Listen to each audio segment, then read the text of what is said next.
Hey there, it's just me, sitting here with a cup of coffee that's gone cold, thinking about a story that's been rattling around in my head for a while now, a story about a woman named Ellie Harper, who stared down the kind of betrayal that'd break most people, and came out stronger, like steel forged in fire. Picture this, a rainy night in Chicago, the kind where the city looks like it's crying, all blurred lights and wet pavement. Ellie's in St. Mary's Hospital, 8 months pregnant, gripping the bed rails so hard her knuckles are white, fighting through contractions that feel like they're tearing her apart. The fetal monitor's beeping, erratic, like it's screaming something's wrong. "I can't breathe," she gasps, her voice barely a whisper, and the nurse is scrambling, checking the oxygen mask, but the numbers on the screen keep dropping: 96, 89, 75. Outside the delivery room, through a sliver of window, a shadow moves a woman in a sleek navy coat, her fingers twisting a valve on the oxygen line, just enough to make it look like an accident. That's where it all starts. This nightmare that'd unravel everything Ellie thought she knew. Ellie was married to Nathan Pierce, the golden boy CEO of Pierce Industries, a real estate empire that practically owned half of Chicago's skyline. To the world, they were the perfect couple. Her, the small-town girl who climbed into the city's elite. Him, the charming mogul with a smile that could sell sand in a desert. But behind closed doors, things were fraying. 2 weeks before that hospital night, at a glittering gala in the Drake Hotel, Ellie felt a cold distance in Nathan's eyes, the way his hand lingered too long on his PR director, Vanessa Cole, all sharp cheekbones and sharper ambition. Ellie, in her navy gown, her belly round with their son, caught the whispers. Vanessa's basically the wife now. She brushed it off, smiled through the pain, because that's what she'd always done, kept up appearances, just like her dad, a retired judge, taught her. But later, in their Lakeshore Drive penthouse, she found an email on Nathan's laptop, buried in the deleted folder. Rebrand Nathan Pierce solo visionary, no family baggage. It hit like a punch. Her marriage, her life, was just a line item to be erased.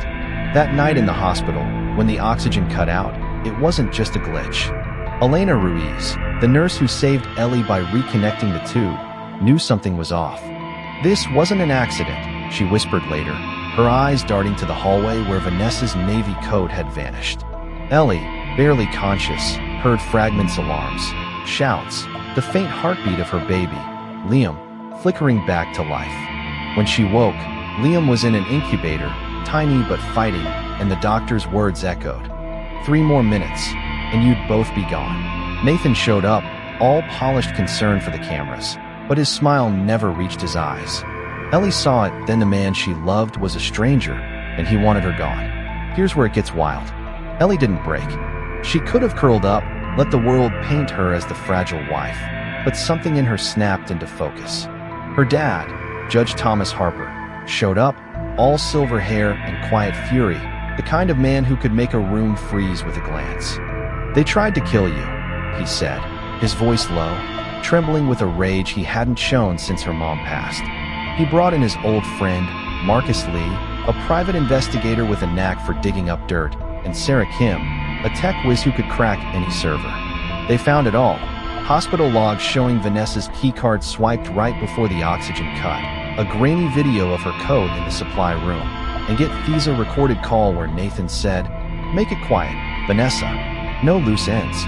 Ellie's blood ran cold hearing his voice, so casual, like he was ordering takeout, not her death.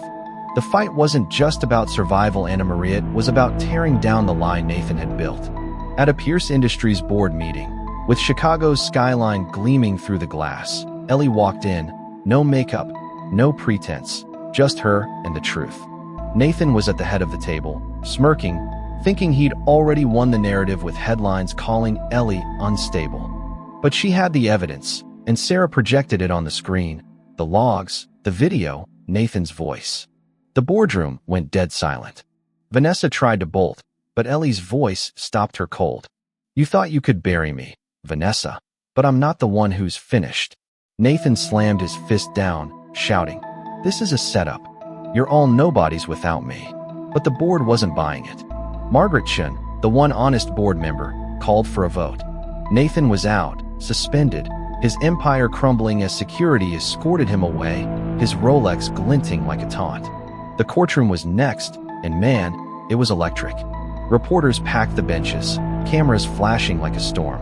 Ellie took the stand, her voice steady but raw. "I trusted him," she said, looking right at Nathan.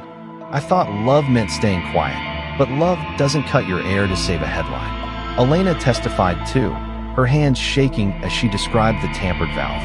Then Vanessa, cornered, cracked on the stand, admitting Nathan paid her to handle Ellie's delivery for his PR campaign. The judge's gavel hit like thunder. Nathan got 20 years, no parole for 12, his assets funneled into Ellie's new Harper Foundation for maternal safety. As he was led away in cuffs, he hissed at her, "You'll always be tied to me, Ellie." She didn't flinch. "No, Nathan. I'm tied to the truth now." A year later, Ellie's not the same woman. She's running the foundation from a small office on Michigan Avenue, photos of saved mothers and babies lining the walls. Liam's toddling around, his laughter filling the apartment she shares with her dad, who brings her Starbucks every morning, a quiet way of saying he's proud. The city that almost broke her now carries her name with respect. Standing on her balcony one night, Liam asleep in her arms, she whispers, "We made it, kid. We're free."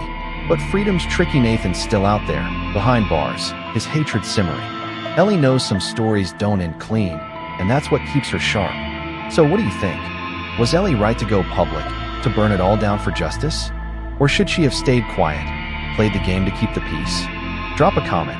Tell me your take. Have you ever had to fight for your truth against someone with all the power? Hit that like button if Ellie's story hit you. Share it with someone who needs to hear it, and subscribe, because sometimes one story's all it takes to remind us we're stronger than we know.